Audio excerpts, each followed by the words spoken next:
บายดีสวัสดีค่ะวันนี้สาวมนจะไปเอารถที่ว่าเอ่จอดไว้อู่ให้สร้างซ่อมให้เนาะเนื่องจากว่าลูกสาวมนได้ทีได้สั่งเยอะแล้วเนาะทุกคนวันนี้สาวมนก็จะเข้าไปนครหลวงนะไปเอาตอนนี้ก็กำลังขี่รถไปให้อ่าคุณแม่เนาะพาไปส่งอยู่ที่แบบทางใหญ่เนาะเดี๋ยวจะได้ขี่รถโดยสารไปเอาเนาะทุกคนเนื่องจากว่าอยู่ที่บ้านก็ได้มีรถจักรยานว่าเป็นก็ได้มีรถมอเตอร์ไซค์เนาะก็เลยขี่รถไฟฟ้าเนาะส่องให้ลูกทักทายสบายดีเนี่ยฮัลโหลสบายดีตอนนี้เนาะค่ะกำลังจะไปเอาพวกอะไรทุกคนเดียวสองคนจะมีบริการโดยสารจากเป็นคนของเป็นการได้มือไปสู่ร่วมกันเอ่อพร้อมกันเนาะเพราะว่าตอนนี้ก็กำลังสิออกไปนอกทางใหญ่แล้วเนาะทุกคนสาวรก็บ่ค่อยได้ใช้รถโดยสารปานใดเนาะโดนๆได้ใช้เทื่อนึงกรณีที่แบบรถเพบ่อย่างแบบนี้เนาะสาวรก็เทได้3-4มื้อแล้วก็ยังบ่แน่ใจว่าค่าซ่อมแปลงหั้นสิได้เสียเท่าใดเนาะทุกคนก็ก็หลายเติบอยู่เนาะทุกคนเฮ้ยเนาะเฮ็ดเงินยูทูบได้เงินยูทูบมาเดือนเดียวก็มันจ่ายก็บ่พอเนาะทุกคนก็ยังสิได้หาเป็น3-4 เดือน5 เดือน6 เดือนพู้นแหละจังค่อยสิได้คืนนะทุกคน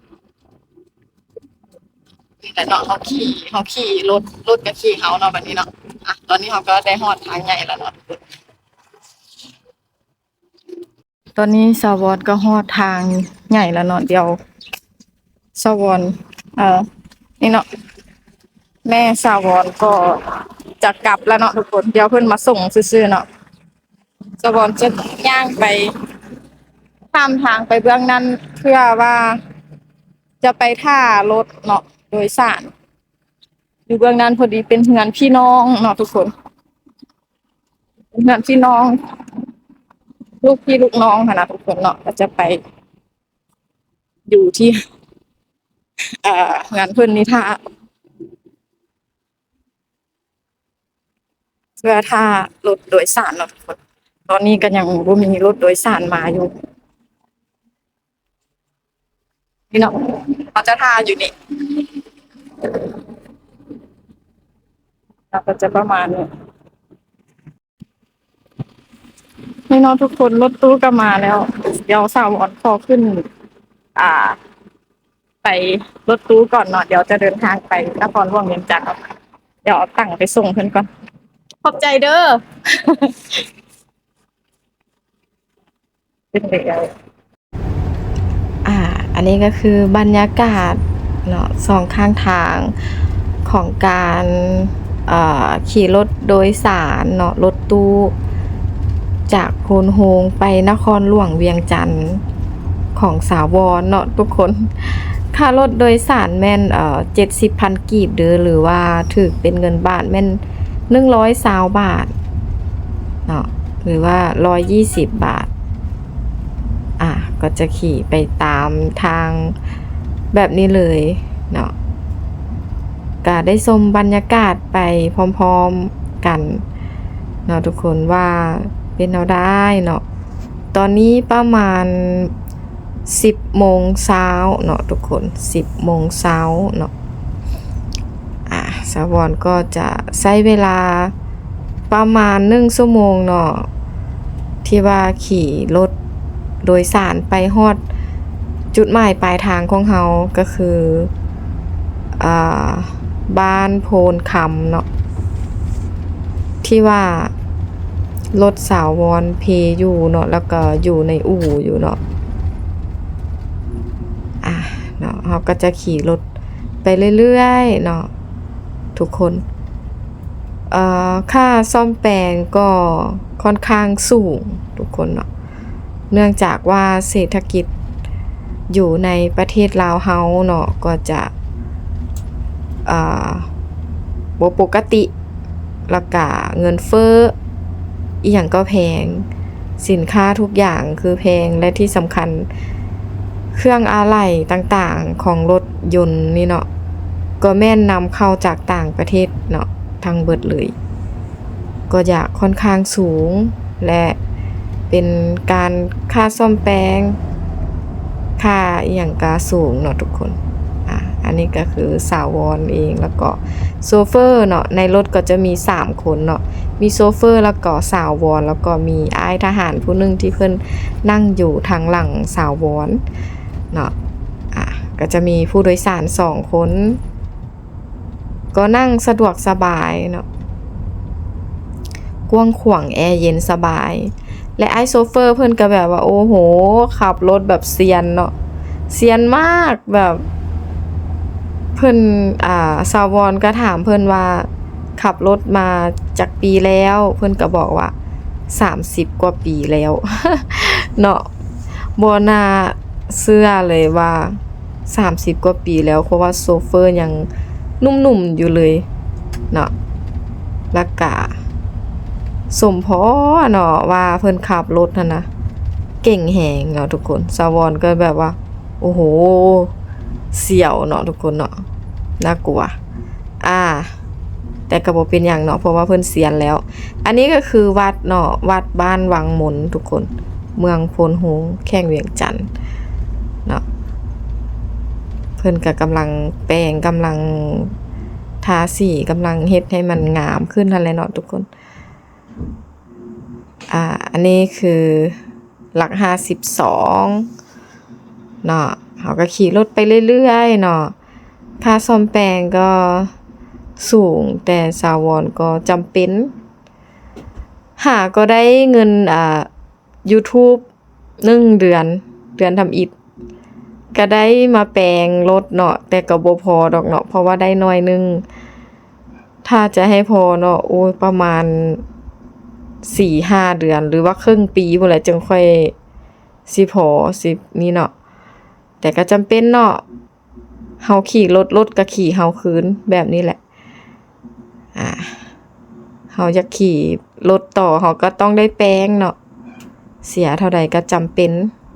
เฮาแปลงบ่เป็นเด้เนาะทุกคนแต่ก็แอบแบบเศร้าน้อยนึงเนาะแอบเศร้านิดนึงแบบว่าก็แพงอยู่ก็เจ็บหัว ปวดหัวคือกันเนาะแต่สิเฮ็ดจังใดได้เนาะก็จำเป็นนั่นแหละทุกคนเอ้ยนั่นแหละเพราะว่าเฮาก็ตัวคนเดียวเนาะหาเงินคนเดียวเนาะเป็นเสาหลักของครอบครัวเนาะคันเฮาบ่แปลงเนาะก็จะบ่มียานพาหนะที่จะไปเฮ็ดคลิปหรือว่าไปใส่มาใส่ก็จะยากลำบากหลายก็ต้องได้แปลงหั่นแหละเนาะทุกคนเนาะเฮาก็จะเดินทางไปเบิ่งรถของเฮาไปเอารถของเฮาแล้วมื้อนี้ก็จะเดินทางไปนครหลวงเวียงจันทน์ต่อเพื่อว่าจะไปเฮ็ดคลิปให้ทุกคนได้มาเบิ่งมาชมเนาะและก็ติดตามสาววอนเนาะเฮาก็จะไปเอารถเฮาเรื่อยๆขี่รถไปเรื่อยๆเนาะเดี๋ยวจากน้อยฮอดแล้วสาววอนก็จะอัดคลิปให้เบิ่งอีกนั่นแหละเนาะทุกคนเดินทางต่อไปเนาะก็ยังบ่ไกลและอีกยังครึ่งทางเนาะก็จะฮอดแล้วเนาะต้องขอโทษทุกคนนำเด้อที่ว่ามื้อที่เกิดเหตุเนาะสาววอนบ่ทันได้บันทึกเหตุการณ์หยังเลยบ่ได้ทันอัดคลิปอีหยังเลยคิดบ่ทันเนาะเพราะว่าสาววอนก็ตกใจแน่เนาะแล้วก็ย้านมีแต่หาคนหาความช่วยเหลือจากคนแถวนั้นอยู่เนาะก็เลยบ่ได้อัดคลิปให้ทุกคนเบิ่งและบางคนก็สิงงเนาะเพราะว่าอยู่ละ เอาคลิปนี้มาลงหั้นนะทุกคนก็ขอโทษขออภัยเบิดทุกคนเด้อเนาะเหตุการณ์ก็คือชาววอนได้ขี่รถมาจากนครหลวงเวียงจันทน์จะกลับบ้านเนาะซึ่งกลับไปเมืองพุนโฮงหั่นแหละ แต่ว่าขับมาได้ครึ่งทางแล้วก็เกิดเหตุฉุกเฉินเนาะขับมาดีๆแล้วรถก็ดับเองเนาะทุกคนโชคดีที่ว่าอยู่แถวใกล้หมู่บ้านคนแล้วก็ใกล้อู่ซ่อมแปลงรถเลยหั้นนะก็เลยว่ามีคนช่วยเหลือแล้วบังเอิญมื้อนั้นก็แบบว่าเกิดเหตุการณ์คือแบบฝนตกฟ้าลมฟ้าร้องเนาะไฟฟ้ากระดับเนาะแถวนั้นอีหยังก็บังเอิญไปเบิดเนาะทุกคนแล้วก็นั่นแหละทุกคนก็เลยตกใจบ่ทันได้อัดคลิปเนาะทุกคนเนาะตอนนี้ก็ขี่รถโดยสารเนาะเขาก็จะขี่เดินทางไปเอารถของเฮานั่นเองเนาะทุกคน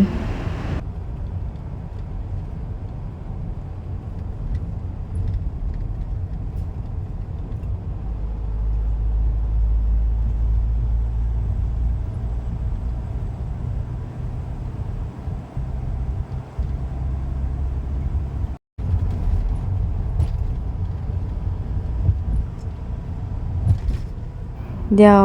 กายตลาดนี้แล้วอีกหน่อยหนึงก็จะฮอดจุดหมายปลายทางของเฮาแล้วเนาะทุกคนเนาะสาวรก็คิดฮอดรถเนาะเพราะว่าขับทุกมื้อเนาะพอบ่ได้คิดฮอดพอบ่ได้ขับแล้วก็จะคิดฮอดเนาะเพราะว่าเฮาก็รักรถของเฮาเด้เนาะไปไสก็ไปนำกันเด้รถเฮาเนาะก็มันก็พาเฮาไปทุกที่หั่นแหละรถก็ได้เฮาก็จะรักจะผูกพันกับมันก็คิดฮอดเนาะ2-3มื้อแล้วมื้อที่4แล้วบ่มื้อนี้เนาะเฮามาเอารถ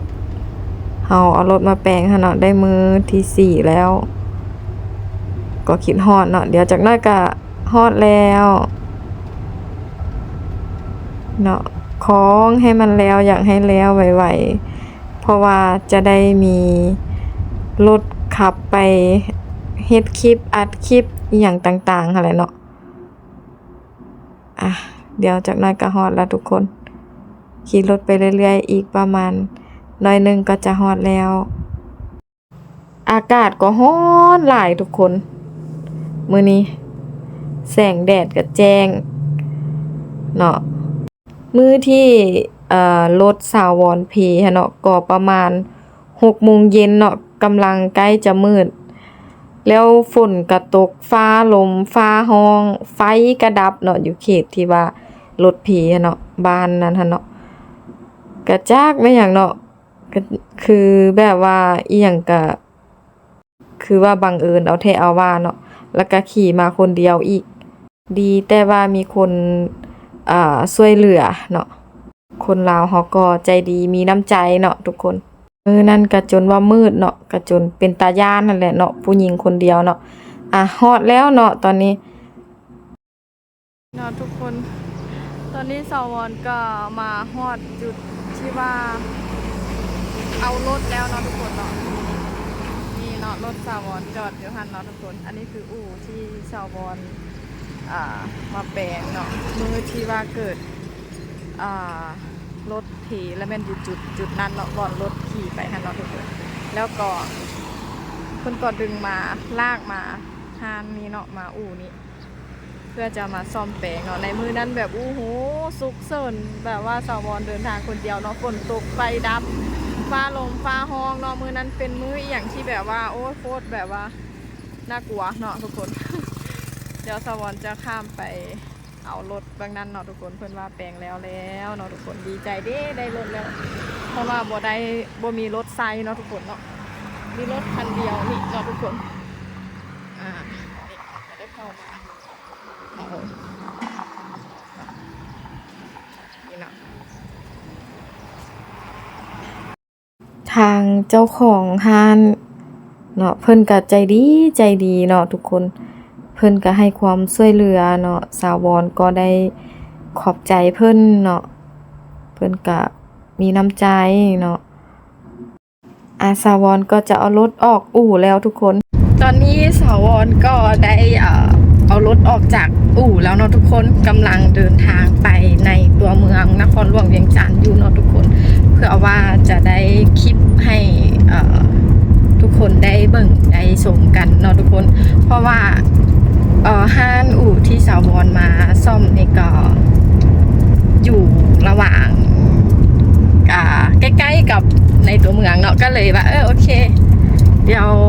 บางทีได้คลิปเนาะก็เลยขี่เข้ามาในนครหลวงเวียงจันทร์เดี๋ยวสาววรจะไปถ่ายคลิปอีหยังก็ต้องติดตามต่อไปเนาะทุกคนเนาะติดตามคลิปต่อไปเด้อทุกคนขอบใจทุกคนที่เข้ามาเนาะขอบใจทุกคนที่กดไลค์กดแชร์กดติดตามเนาะขอบใจทุกคนที่ให้กำลังใจสาววรเด้อเนาะตอนนี้รถสาววรได้ละเด้อเนาะทุกคนเจอกันคลิปต่อไปเนาะทุกคนเนาะบ๊ายบาย